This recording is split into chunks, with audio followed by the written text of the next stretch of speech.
Contrairement à ce qu'a dit Geoffroy Lejeune tout à l'heure, et chose sur laquelle j'avais absolument envie de rebondir, cette haine anti-musulmane ou ce rejet de la communauté musulmane en France, il ne se ressent pas dans les statistiques que tu as brandies du ministère de l'Intérieur.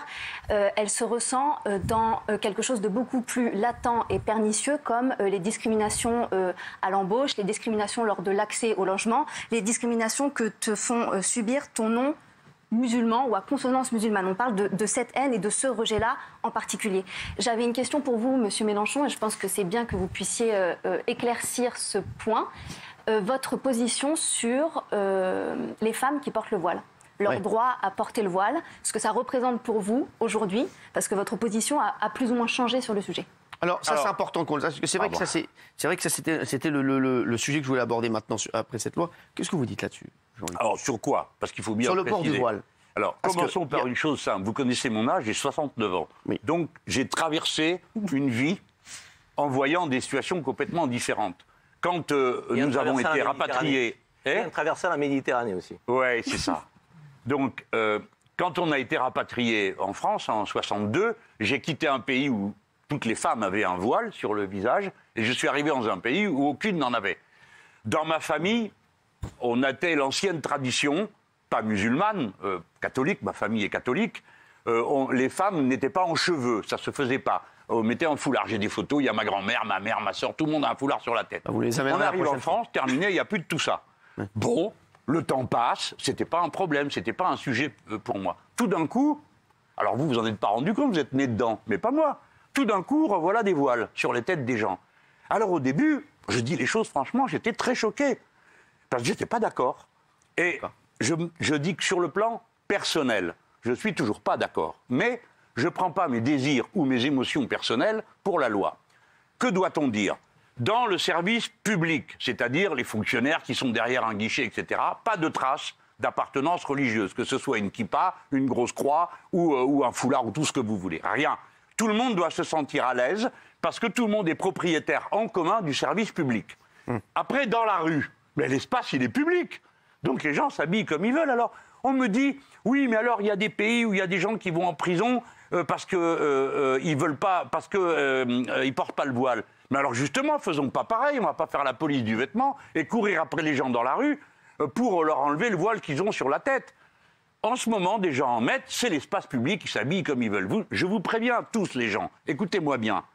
Vous ne vous en sortirez pas si vous commencez à décider comment les femmes ont le droit de s'habiller. Vous ne vous en sortirez pas. D'ailleurs, à l'Assemblée nationale, la rigolade a eu lieu, parce que quand on a décidé qu'on ne porterait plus la cravate. Ouais. Alors on a dit, oh non, la cravate, vous êtes obligés, il faut respecter les gens, on peut comprendre ça. Moi, mes copains, et c'est surtout les filles qui étaient à fond contre la cravate. Bon. Alors, au bureau de l'Assemblée nationale, ils commencent à dire ah ben non, il va falloir mettre la cravate. Je dis bon, très bien, ok, on remettra la cravate et les chaussettes si vous voulez. Mais, et nos collègues féminines, vous avez l'intention de leur dire comment elles doivent s'appeler ? Tout le monde a changé de tête. C'est impossible. Comment elles vont s'habiller ? On ne peut pas le définir. Donc, la liberté va être le moyen de réguler. Si vous êtes contre le voile dans l'espace public, ou que vous pensez que le voile est un signe de soumission de la femme à l'homme, insupportable, ok. Donc vous allez voir la personne voilée et vous la convainquez. Si vous allez au guichet et qu'il y a quelqu'un qui est voilé ou qui a une kippa sur la tête, là c'est plus pareil. Vous appelez le directeur et vous dites, dites donc, ça c'est pas la loi. La loi c'est la laïcité. Alors après, je suis contre le voile à l'école, je dis bien à l'école primaire, ou au collège où nous avons affaire à des mineurs. Je suis contre ce qui s'appelle le voile intégral, je ne sais plus comment on appelle ça, la burqa, etc. C'est déjà interdit. Bon, c'est interdit. Oui. Donc, à l'époque, c'est la droite qui a proposé ça. Moi, je me suis prononcé pour la loi, même si c'était la droite qui le faisait. Donc, ce n'était pas un sujet de droite ou de gauche, c'était l'idée qu'on se faisait de la séparation des églises et de l'État, quelles que soient les églises. Voilà ma position. Alors après, il y a, vous savez, là encore, c'est un gros prétexte. Ça ne les dérangeait pas que leur grand-mère, bonne catholique, ait eu un foulard sur la tête, et je ne vois pas qu'aucun d'entre eux ait l'insolence d'aller dire à sa grand-mère, si elle met un foulard sur la tête, mémé, retire-toi ça, parce que c'est pas la loi. Alors, vous voulez mettre toujours un petit tacle à la fin, hein, quand même, sur vos interventions. Mais parce que j'essaye de... Vous, Cyril Hanouna, il faut vous rendre compte d'une chose. À quel point ça peut être blessant. Mais moi, je ne m'en rendais pas compte. À quel point ça peut être blessant. Pour une jeune femme qui porte son foulard pour ses raisons à elle, religieuses, de s'entendre dire qu'elle est une pauvre bourrique soumise à un homme.